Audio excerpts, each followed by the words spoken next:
Dave, I play lead guitar and vocals. Sash, bass and backing vocals. Sai, guitar, backing vocals. Mauricio, the drummer. And we are Savage Messiah. Yeah. I'm from Colombia, South America. I play drums.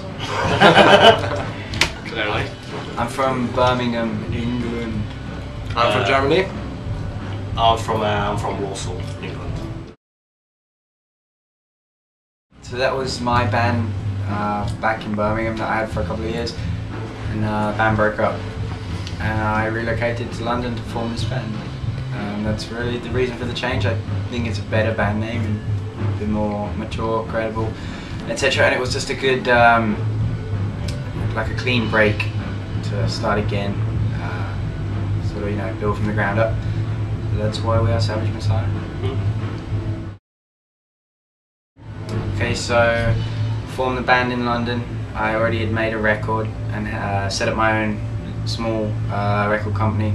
Got distribution to Plastic Head for that, and I had a lineup together that sort of lasted for a couple of months when we did sort of the first Savage Messiah gigs, and then we met Sai. We've been friends for years and years back in Birmingham.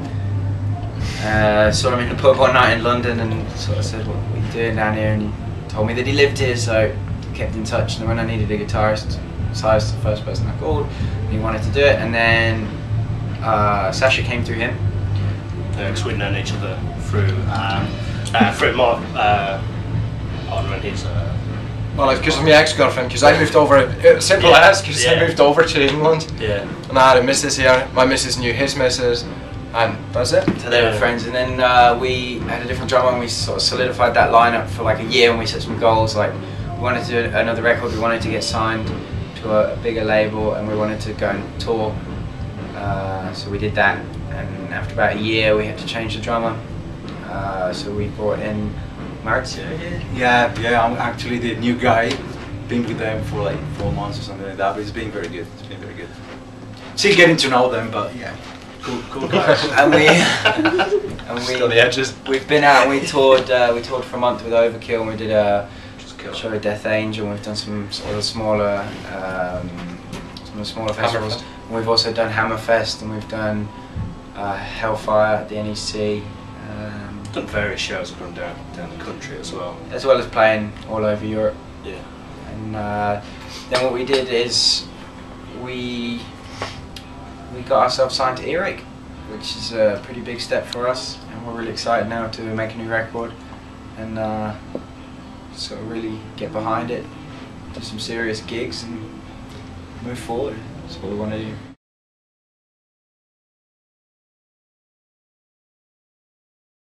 Yeah, crazy.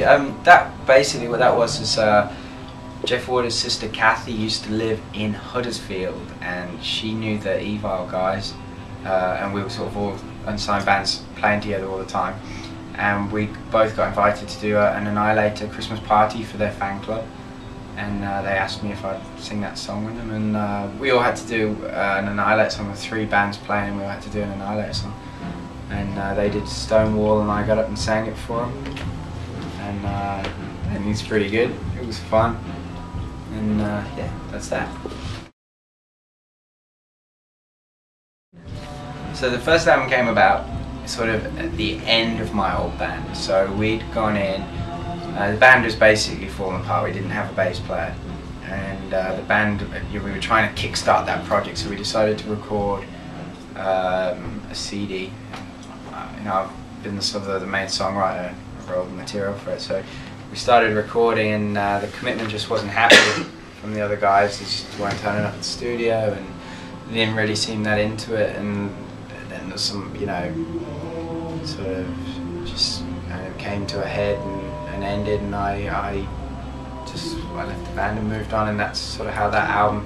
I used that album to kind of establish myself here, because obviously if you want to pull together a group of musicians, you need to offer people something, and good musicians always go to the highest bidder.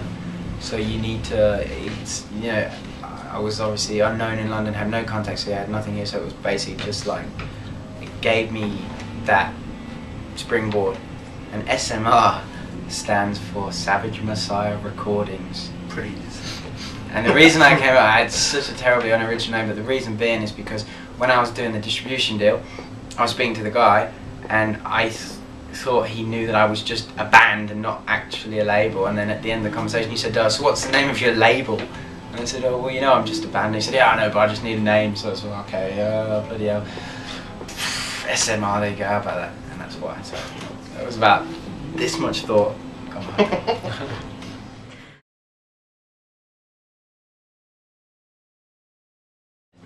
So we approached Chris Tangarides to see if he'd want to work with us, because obviously we're huge Judas Priest fans, and he's had an absolutely incredible career. He's made some seminal albums, so we saw that as a huge opportunity for us, and it was a really great experience. We tracked the record with Chris over about 6 weeks, and then when we were done with the record, we wanted to kind of just give it a modern edge. So we got Scott Atkins involved. We did a bit of engineering on some additional guitars that we put on, and he mixed it. And it came out. We were pretty happy with it when it came out. I guess some people kind of like state that about us. Obviously, we're fans of Megadeth and Queen's, right? But I don't think we're just necessarily put under those two bands. I think we'd like to have a mix of everything that's everything that's good. I mean, on the first note, you have to say it's flattering, because Megadeth is a good band, Queensryche is a fantastic band, but it's such it's so easy for people to box something, and we don't want to box ourselves, because we've got so many influences, starting from Earache, going over to Pink Floyd, and then ending on Arch Enemy and newer bands. And it is it's too easy to just say Savage Messiah and Megadeth with Queensryche lyrics. I personally wouldn't be satisfied with that. I would just say Savage Messiah standing for Savage Messiah, what we are. If there are some bits and pieces where you say comparable to, okay, but I wouldn't wrap it up as such. No. It is what it is. Yeah, I think you only have to listen to Insurrection Rising to kind of understand, from the different variations of songs that's on there. We're not really quite simple. Trying to use influence. It is what it is. I mean, it's not. We just play music that we like and want to play, and we love those bands as well as hundreds and hundreds of others. I think one of the biggest influences musically, because of my parents, it was Kiss, it was Queen, Motorhead, and Iron Maiden, among others. Yeah, these four are actually the biggest influences, because these are the bands I got introduced with first, because of my parents, because they are big into metal as well. So yeah. I think myself, I'm going to be quite cliche with a lot of it. I mean, myself, Megadeth actually is my favourite band, so I take quite a lot of influence from Megadeth. Obviously, a huge Metallica fan. But I like quite a lot of other spectrums of metal as well. From like Nile, Morbid Angel, even to kind of out there stuff as well. So I've got quite a lot of influence, really. I love so much different types of music. It's impossible to give you 5 bands that I like. So I have a totally open mind. I wouldn't limit myself to 5 bands, not just metal. I'm into metal, I'm into everything. Well, actually, I'm into everything too. I mean, you could say probably one of the bands I'm really listening to right now called Angra from South America, from Brazil, called Angra, which I love them. I'm really into Megadeth too, Testament, Dream Theater. I mean, all of those huge bands. It's like a long list. So. Yeah, we could be here for days. Yeah, we could. Yeah. So amazing.